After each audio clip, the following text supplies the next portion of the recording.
Eucalyptus saplings variety 283. After 52 days from the mist chamber they are taken out.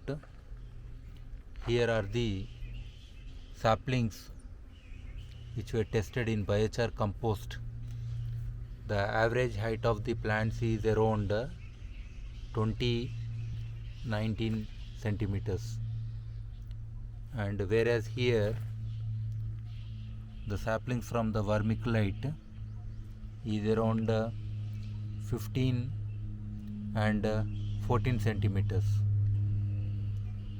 The roots are also very thick and lengthy in the biochar compost plants, and the leaves are also very healthy and vibrant, and number of leaves are also more here, whereas in the vermiculite number of leaves are also very less and they are not so healthy.